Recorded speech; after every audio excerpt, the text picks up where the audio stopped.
Ephesians 4:32. Be kind and loving to each other. Ano ang mga blessing ng taong mabait? Ano ang blessing na daladala ng kabaitan? Blessings in kindness. Salamat, Panginoon, dahil kayo na ang kauna-unahang napakabait. Salamat, kami ay tumatanggap ng inyong kabaitan at maunawa namin ang hiwaga ng kapangyarihang ito.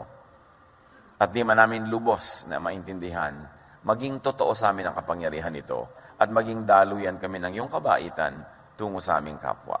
Kayo po ang mangusap, magturo, umakay sa amin. Sa ngalan ng Panginoong Hesus, dalangin naming may kalakip na pasalamat. Matthew 19:16-22. Just then a man came up to Jesus and asked, "Teacher, what good thing must I do to get eternal life?" Jesus answered, "If you want to be perfect," now perfection and eternal life being referred to by Jesus in the same breath, "go, sell your possessions and give to the poor." In other words, be kind, especially to the needy. You will have treasure in heaven. Now heaven, eternal life, perfection, timelessness, all being discussed in one sentence. Then Jesus says, "Come, follow me." When the young man heard this, he went away sad because he had great wealth. Napakagandang tanong, napakagandang sagot. What must I do to have eternal life? What must I do to have perfection? What must I do to be in heaven or to have heaven in me? And Jesus says, be kind. And that will happen. How can I be kind? Well, you have a lot of money. A lot of people are so needy. Sell your property, give them to the poor, then come and share my happiness. Be with me. Follow me. Do life my way. And he went away sad. He did not want to be kind. Matthew 19:21-22. Kung ating isip-isipin, sumagot si Jesus, kung ibig mong maging ganap, if you want to be perfect, ipagbili mo ang iyong kaari-arian at ipamahagi sa mga mahihirap ang pinagbilhan. In other words, the way to that eternal life, to that timeless bliss and happiness, to that so-called heaven, Jesus says, be kind. Love people. Use the power that you have to empower others. Lift people up. Ang pag-ibig sa kapwa ay kitang-kita dito ang ipinapakita ni Jesus na pag-ibig din sa sarili. Gusto mong mahalin ang sarili mo? Gusto mong magkaroon ng eternal life? Gusto mong makaranas ng heaven in your heart? A slice of heaven? Well, mahalin mo ang iyong kapwa. Kasi ang paraan, ang daan para ka makarating sa ganung estado ay mahalin mo muna ang iba. Na kung ibig mo talagang mahalin ang iyong sarili, mahalin mo muna ang iyong kapwa. Hindi ka pinagbabawalang mahalin ang iyong sarili, pero ang paraan sa pagmamahal sa sarili ay sa pamamagitan ng pagtulong sa mga nangangailangan, paggawa ng kabutihan sa nangangailangan nito. Kapwa muna. Kaya ang tawag kay Jesus at ang kanyang mga ginagawa at mga sumasama sa kanya, the way, ang daan. Kasi marami siyang daan na itinuro na hindi naman yun ang kinaugalian na daan ng kanilang traditional beliefs. Kaya para talaga maunawa si Jesus, you've got to look into the many meanings of His terms. Kahit sa mga inassign ng church in the last 2,000 years na meaning daw ng mga sinabi ni Jesus, dapat suriin uli.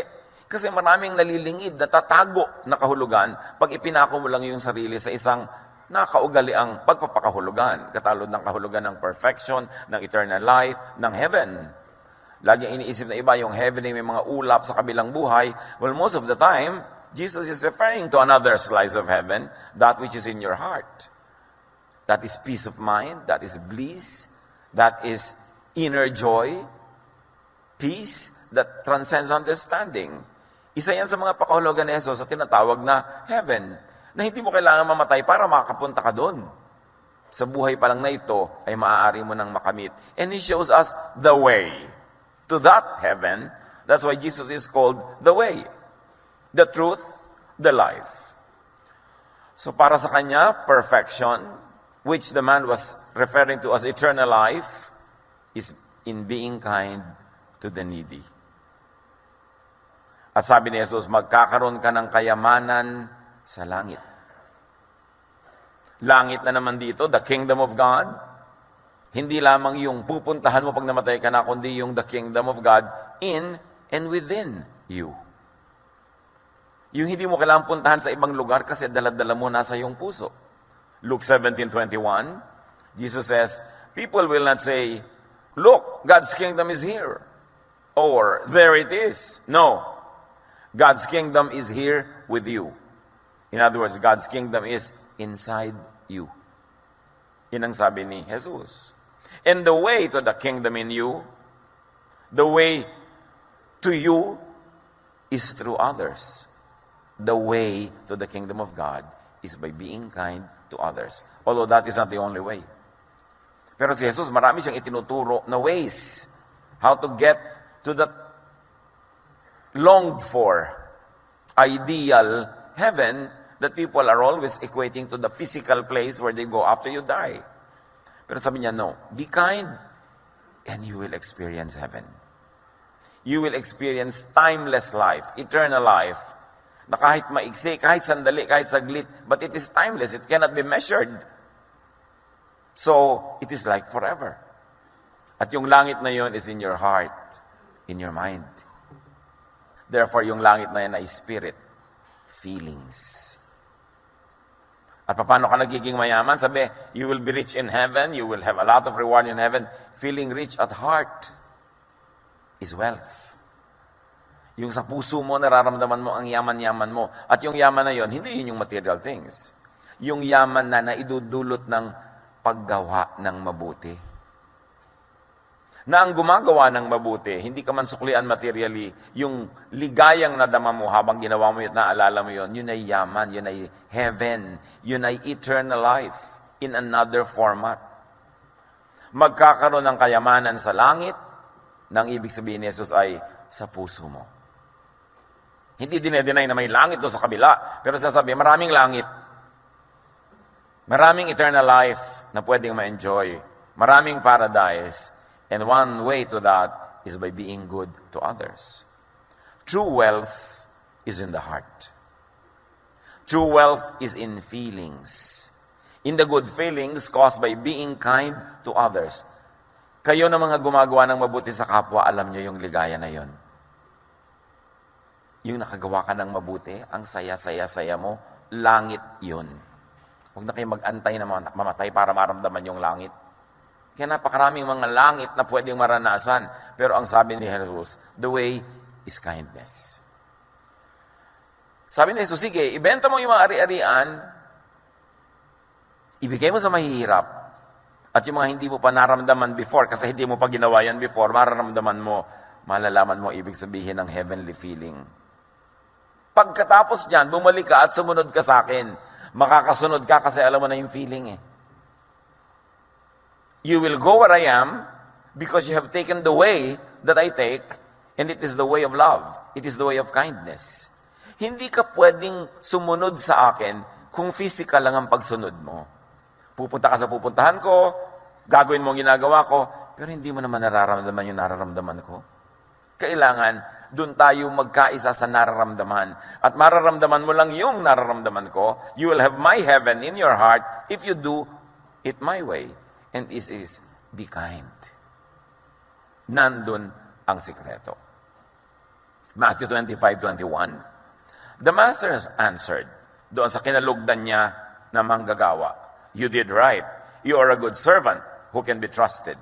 You did well with that small amount of money. So I will let you care for much greater things. Come and share my happiness with me. So yun yung sinasabi ni Jesus, come, follow me. Come with me to heaven. Be with me in my kingdom and let my kingdom reign in you.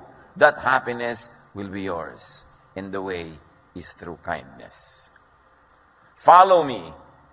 Sabi ni Jesus, be with me in happiness, in my kingdom, in that so-called heaven.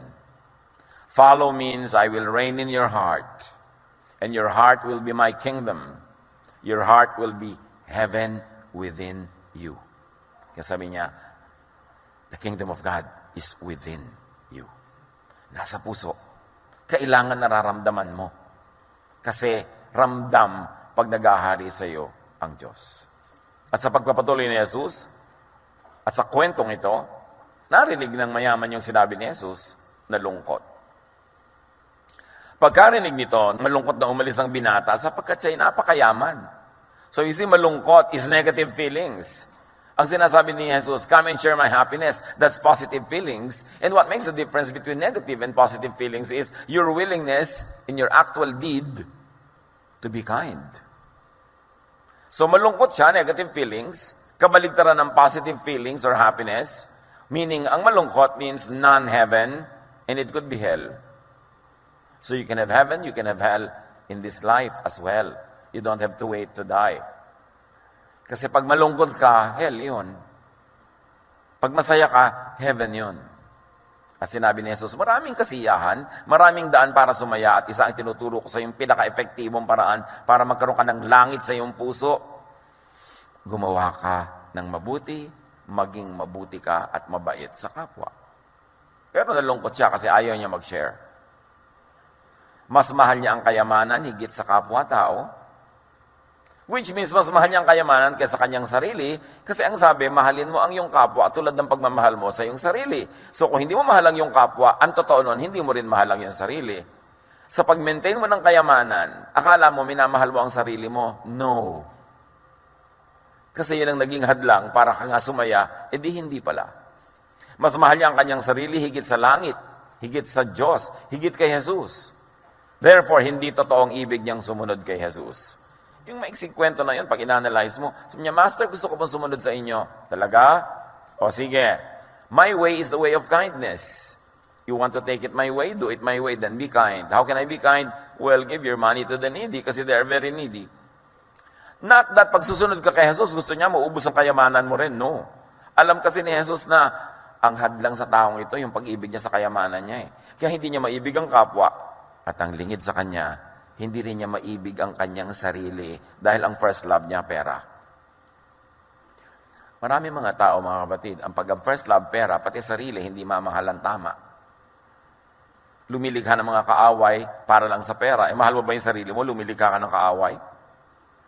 Nakikipagkasira sa mga kaibigan. Minsan sinisira pa ang sariling kalusugan dahil sa pera.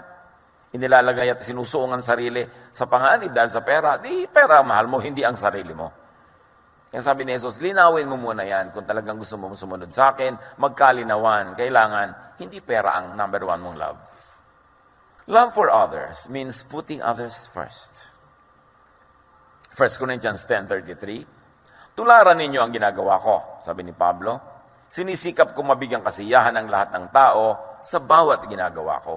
Hindi ko inuuna ang sarili kong kapakanan, kundi ang kapakanan ng marami. So selfishness and kindness means hell. It doesn't mean heaven. So yung mga tao makasarili, mga taong unkind, wala sila sa heaven ngayon.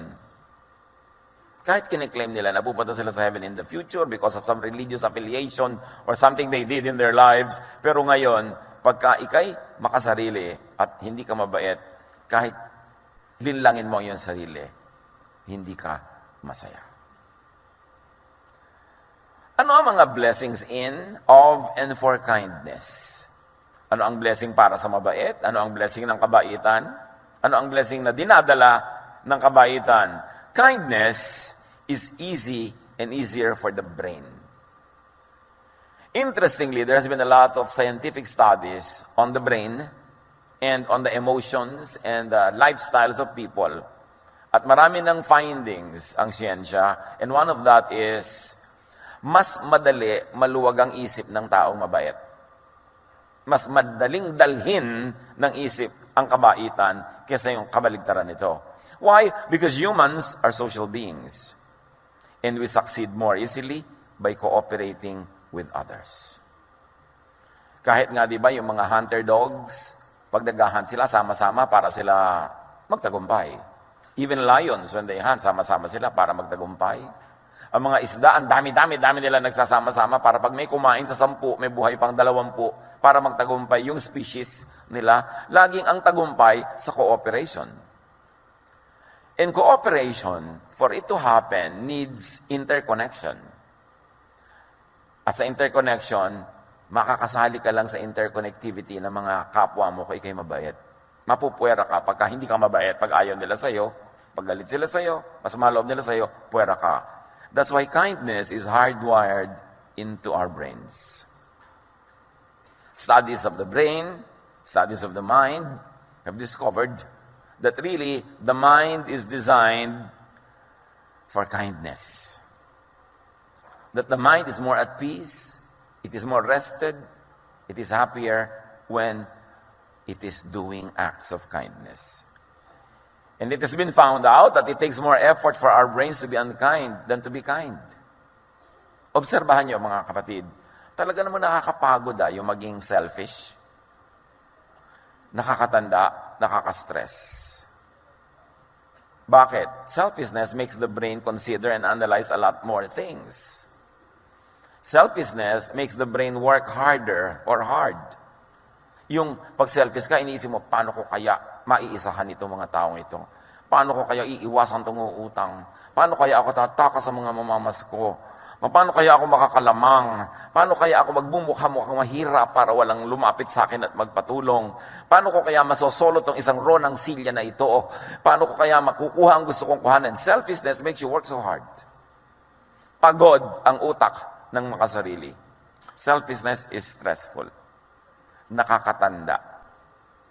Yung masyadong karamutan. Maraming isipin ang makasarili. Maraming isipin yung unkind. Bukas pa lang may pupuntahan ngayon, dinedesign na kung paano siya makakalundag sa pila. Paano maiisahan ng mga kamag-anak niya sa mga mana pag namatay yung matanda. Yung ang daming binabalak ng taong selfish. Pagod ang isip niya. Hindi tahimik. Matthew 5:43, narinig niyo yung sinabi, ibigin mo ang iyong kapwa at kamuhian mo ang iyong kaaway. Ngunit ito naman ang sinasabi ko, ibigin ninyo ang inyong mga kaaway at ipanalangin ninyo ang mga umuusig sa inyo. Bakit yun ang turo ni Jesus? Doon tahimik. O may kaaway ka, ipinag-pray mo, edi nawala na yung galit mo, pinatawad mo na siya. Kasi galit na galit ka at isip ka ng paraan kung paano ka makapagiganti. Mas madaling maging mabait. Mas madaling maging mabuti. Kaya sabi ni Jesus, sundin niyo ang aking paraan. Marami kayong kaaway, patawarin niyo, ipanalangin niyo. O pinipilit niyang hingin ng jacket mo, ibigay mo t-shirt mo, tahimik ka. Sabi niya, you know what? My yoke is easy. My burden is light. You will find rest for your souls. Agawan kayo na agawan sa kaprasong mana, agawan kayo ng lupang mamanahin na nasa kuko ng namatay niyong magulang.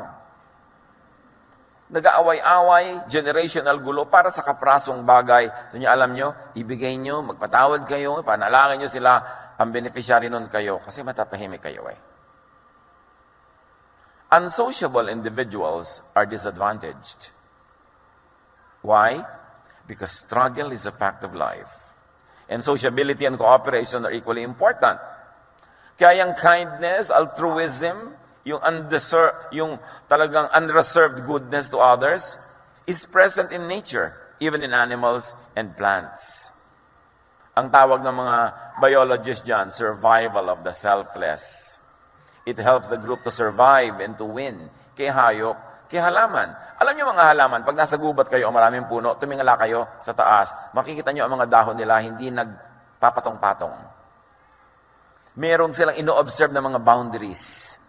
Kaya pag meron ditong malaking halaman, meron ditong isang halaman, ang gawin niya, dito siya pupunta para hindi sila magagawan. Ma-observe niya yan. At ayon sa mga pag-aaral, very interesting, ang mga ugat ng halaman ay nag-uusap. May interconnectivity ang mga ugat-ugat. Pagka merong mga kapwa nila halaman na kulang sa nutrient, naglilipat yung ibang ugat sa kanyang lugar para makuha nung nangangayayat na halaman. Pag may isang halaman na ina-attack ng mga insekto o mga kalaban, nagsesend siya ng signal through the roots to announce it to the others para maihanda nila ang kanilang sarili. Kaya sa ilalim ng lupa, maraming nagaganap sa mga ugat-ugat ng mga halaman. Makikita natin yan. It's very, very wonderful na kung visible lang to the human eye, the interconnectivity of the roots. Tapos sa paggawa ka ng bahay, nilagyan mo ng pader sa gitna, killjoy ka talaga. Nagkahiwa-hiwala yung mga halaman. Di ba? Kaya parang isang munting daigdig na nasa ilalim ng lupa, magkakainti-intindihan sila. Next time around, when you look at trees, you see that they are cooperating. Ano mga trees kasi, hindi naman sila nakakaalis pagka ina-attack sila ng insect, so nagre-release sila ng mga chemicals na insect repellents. Kaya ngayon, yung mga bio-wise kind of pagpapaalis sa mga insekto, gumagamit ng plants because they have already perfected that way of driving insects away. Not killing them, but driving them away. By the way, kung gumagamit kayo ng mga insecticide, you are killing yourself softly. What kills the mosquito also kills you. Except that isang patak lang sa mosquito, sa'yo isang drum.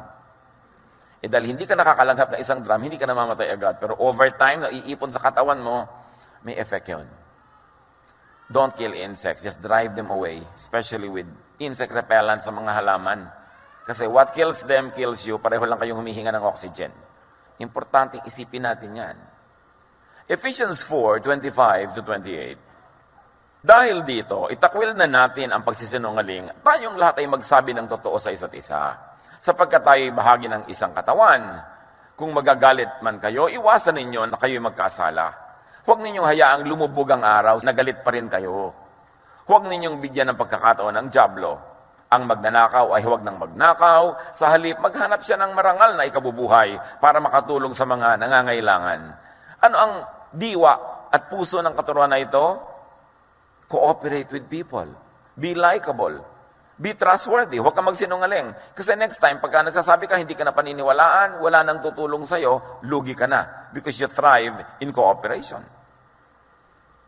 Huwag ka na magalit na matagal. Kasi pag magalit, lumalayo ka. O sila lumalayo sa'yo, lugi ka. Wala kang kaka-ooperate sa buhay. So, importante yan. Huwag kang magnakaw kasi hindi ka pagkakatiwalaan. In fact, mag-create ka ng honest surplus income nang makatulong ka sa iba. Para ano? Para magustuhan ka nila. Para kasama ka na naman sa asosasyon. Kasi ang talagang tunay na survival at ang tunay na pamumulaklak at pamumunga ng buhay, marami kang katulong. Maraming tumutulong sa iyo at marami ka rin tinutulungan. That is the design. Therefore, ang turo ni Jesus is kindness to one another. Goodwill, cooperation, it means your own happiness. Maling-mali yung akala nila sa pandaraya, sa pakikipagkagalit, sa panglalamang, mananalo sila.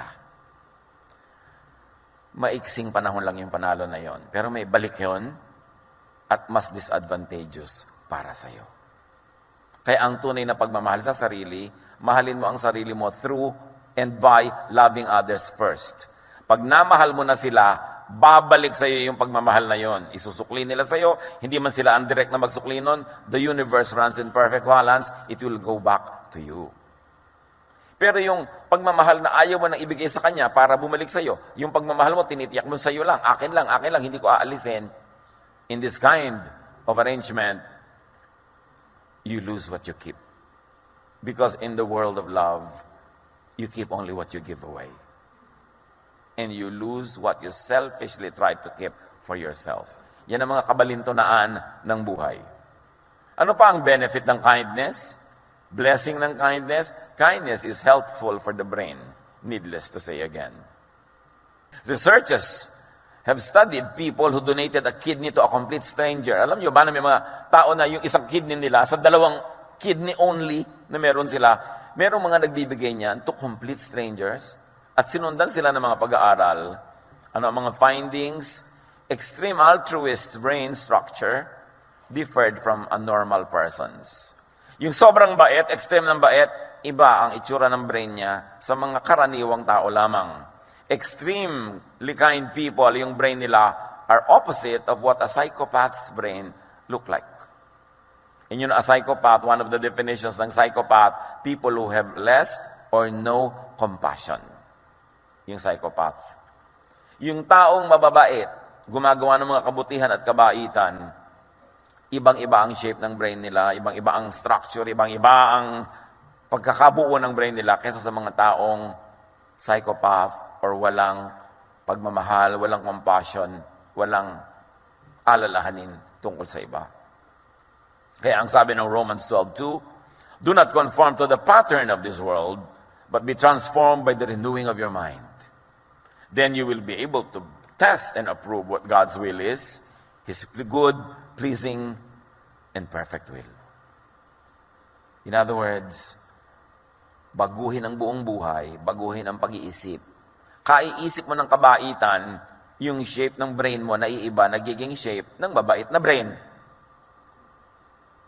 Kasi ganyan lang yan eh. Either talagang yung brain mo, nando na inborn na ang bait-bait. So lahat ng gagawin mo, puro kabaitan. O sa kagagawa mo ng kabaitan, kahit sa simula ay mahirap gawin, napapasunod mo rin yung brain mo. Kaya yan ang puro itinuturo sa Bible. Tinuturo ni Jesus, magbait ka. Akala na iba, dinulugi ako. No. Because in the long run, yan ang talagang way to prosperity, the way to goodness and kindness, and the way to eternal life, the way to heaven, the way to a heaven, a slice of it being experienced by you in this life. Kindness is the way to happiness, not unkindness. Alalahanin nyo lang mga taong kilala nyo, yung talagang mababait at saka yung talagang mga hindi mababait. Sa palagay nyo, sino talaga yung masaya? Hindi mahirap masabi. Because kindness is the way to happiness.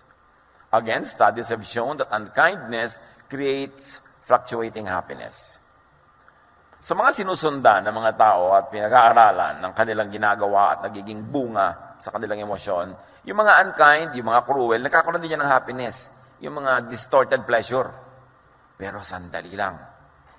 Tapos wala uli. Kaya kailangan gumawa na naman sila ng mali, ng masama, para maramdaman na naman nila yung baluktot nilang kaligayahan na yun. Because unkindness creates ever-changing, transient happiness. But kindness results in a longer-lasting and authentic happiness. Interestingly, a lot of studies have been done in this field. Happy people are kind people. And kind people, or those who do kindness, become happy.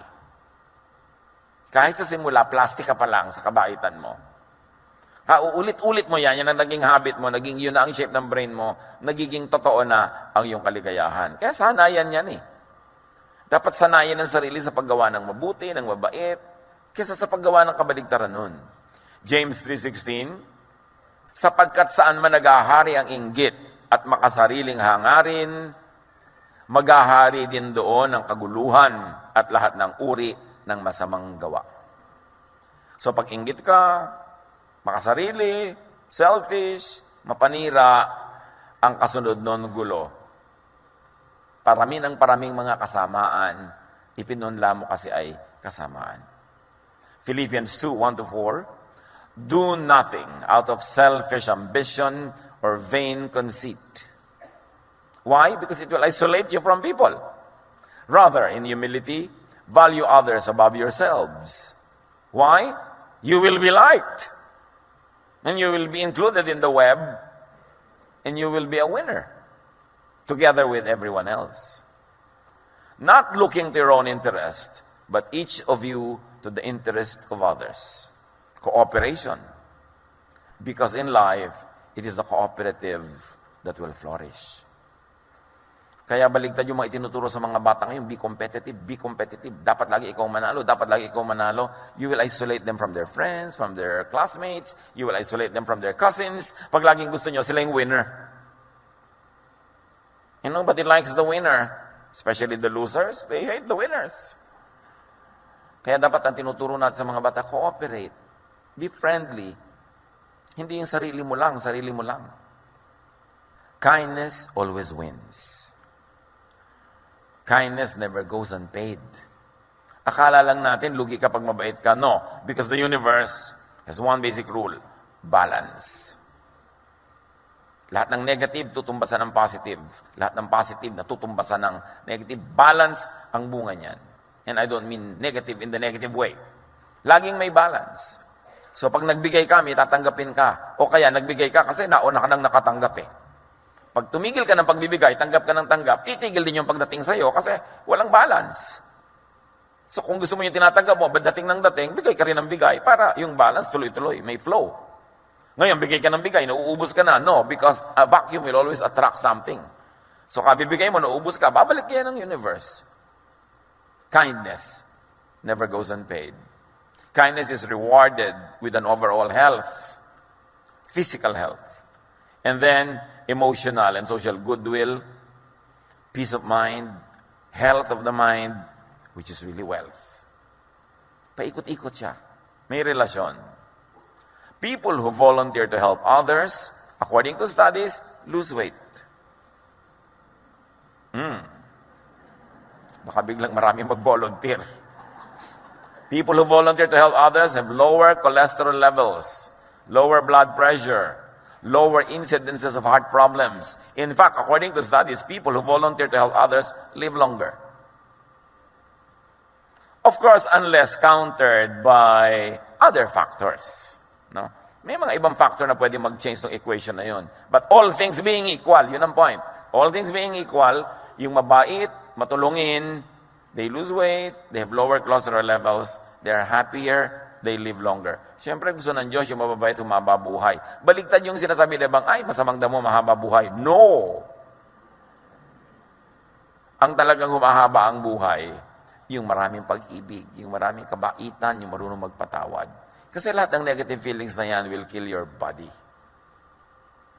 Proverbs 28:27, those who give to the poor will lack nothing, but those who close their eyes to them receive many curses. You see all of the verses, no? Agreeing with all the scientific findings. Or, say it another way, the scientific findings agree with what the Bible had said long ago. Na talagang malaking blessing maging mabait. Ano yung mga curses pagka hindi ka mabuti sa kapwa? Marami yan. Pero isa dyan is guilt. Kasi tao kami, kaluluwa kami, espiritu ka, nilikha ka ng Diyos. Kahit ignorin mo yung guilt mo, meron. So merong latent guilt, hindi visible. Yan ang nakakalikha ng maraming sakit. Kaya maraming mga tao, di ba, may sakit, hindi malaman sa laboratory kung anong dahilan. Maring espiritual. Because we are spirit, body, soul. Hindi lang tayo body. Ang nakikita lang ng laboratory test, body. Hindi nila nakikita yung spirit. Pero yung spirito na negative, emotion na negative, nakakapagkasakit yan. Kaya ang itinuturo ni Jesus lagi, alisin mo yung negative emotion, magpatawad ka, humingi ka ng tawad, makipagkasundo ka, be humble, doon ka lulusog. And kindness multiplies. Ilabas mo yung good side mo na galing sa Diyos para yung kapwa mo ma-encourage na yun din ang ilabas niya. Because kindness multiplies. Obserbahan nyo ang mga pamilya na uso karamutan, yung madamot. Minsan may nagpasimulan yan, either yung tatay o nanay o yung kuya o yung ate. So naging uso sa pamilya nila yun. May nagpauso. Dapat ang pausuhin natin yung kabaitan, yung kabutihan. Kasi meron din kabaitan bawat isa na pwede nilang ilabas kung nai-inspire sila. Kung na-encourage sila. Kindness spreads. Kindness leads to a chain reaction of others doing acts of kindness as well. To themselves, to others, to you. 2 Corinthians 9:11, pasasaganain niya kayo sa lahat ng bagay upang mas marami ang inyong matulungan. Sa gayon, lalong darami ang magpapasalamat sa Diyos dahil sa inyong tulong na dadalhin namin sa kanila, sabi nitong mga workers. What was the context? Merong taggutom noon. Sa isang bahagi ng mundo, itong mga Corinthians collected a lot of blessing para ipadala nila doon sa mga kapatiran, specifically sa Jerusalem. At sabi, alam nyo, dahil sa ginagawa nyo yan, maraming magpapasalamat sa Diyos. At alam nyo ba na pag may nagpapasalamat sa Diyos, lalong ginaganahan ng Diyos na mag-blow out. So dahil sa ginagawa nyo, magpapasalamat sila, lalong babaha ang blessing, magiging mabuti para sa ating lahat. Kindness opens the heart and then the mind. Yes, iba talaga yung heart sa mind, but that's another topic. But you begin with the mind, you can affect the heart. When you affect the heart, you can go to the mind. Kahit ano yung bukas na entry point, doon ka pumasok. Yung mga kabisa, alam mo, may kutob ako, heart yun. Kasi yung mind mo, may ibang sinasabi. Yung intuition, ganyan, parang dapat agree. Merong tao na andyan, sabi mo, bakit kaya parang mabigat ang dugo ko sa kanya? Wala namang masabi yung mind mo na dahilan, it is your heart speaks. And most of the time, unless baloktot ang puso mo, tama yung kutob. Kasi may ibang nagsasalita sa'yo, you are a spirit. You are a spiritual being, and so the spirit world also speaks to you. Sometimes, in spite of what the material world tells you. Kaya marunong ang tao, dapat makiramdam sa ganitong mga bagay. But kindness opens the heart and the mind. The more giving one becomes, the more one becomes forgiving. The more one understands people who are different from oneself. Pag tayo'y palabigay, may nagsisimulang proseso na nagiging ending, nagiging mapagpatawa din tayo. Mahirap maunawa ang koneksyon. Siguro sa mga darating na mga pag-aaral, makukonect. Pero ngayon, take it at that. Kung gusto mong matutong maging mapagpatawad at mahirap gawin yon, magsimula ka munang maging mapagbigay. At pag mapagbigay kang ganon, may nangyayari sa kalooban mo, may kasunod, nagiging mapagpatawad ka rin. Pag mapagbigay ka at mapagpatawad ka, may mangyayari pa. Mas nauunawa mo ang mga taong dating ayaw mong unawain. Mas natatanggap mo ang mga taong dati hindi mo matanggap. And it all starts with just the plain act of giving. Just give. May taong naiinis ka, padalan mo ng ulam. May taong nagagalit ka, padalan mo ng magagandang bagay. May taong ayaw sa'yo, hindi ka pinapansin, humingi ka ng tulong sa kanya. Yung hindi masyadong mabigat ha. Makalalong magalit sa'yo. Pero usually people like to help. When you ask people to help. So alam mo, masyado naman pong importante yung taong yun, baka hindi ako pansinin, humingi kang tulong. Basta hindi nakakainis na tulong ha, hindi yung laging nandun ka na lang lagi. Yung expertise niya, hingin mo yung konting advice, people like to help. That's our nature. Begin the cycle of receiving or giving. At kung saan ka man magsisimula, ikaw yung receiver or recipient, just start. Because miracles happen when these things start. Kind people embrace and care for others. And if you embrace and care for others, you understand and appreciate yourself better. Mga kapatid, marami mga tao, kilala ko, nag-aral ng psychology para maunawaan nila hindi ang mundo kundi ang sarili nila. At marami rin mga tao na uunawaan nila ang sarili nila sa pag-unawa muna nila sa kapwa. Pag may gulo kayo sa inyong sarili, hindi nyo maintindihan yung sarili, nagugulong kayo, una, unawain nyo muna ang iba. Tanggapin nyo sila, mahalin nyo sila, at may magaganap, may mabubuksang isang nakalak na pinto patungo sa iyong inner self. One of the best journeys into one's inner self is through the self-image of other people around you. Pag mapagmahal ka kasi maibigin ka sa kanila, ang nagiging ending mo na mamahal mo rin at naiibig ang iyong sarili kung sakaling ang problema mo ay hindi mo mamahal-mahal ang iyong sarili. 2 Corinthians 9:13-14. Ang bukas palad ninyong pagbibigay sa kanila, dahil dyan, magpupuri sila sa Diyos. Kaya't buong pagmamahal nila kayong ipananalangin. Can you imagine? Nagbigay kayo sa kanila, ipinanalangin nila kayo ng taos-puso. Paano mo mamaliitin ang pagpapalang pwedeng dumating sa iyo pag mayroong nagdadasal para sa iyo ng taos-puso? Kung ang dasal niya, mamatay na sana siya. Ewan ko kung tatalab sa iyo. Pero definitely, walang dadaling blessing yon. Imbes curses, invite blessings. And you invite that by being kind to others. Yung maipanalangin ka, paano nyo lalagyan ng price tag ang isang panalangin na inusal ng isang mataimtim at taos-pusong nananalangin para sa inyong ikabubuti? How can you stop the hands of God from blessing you?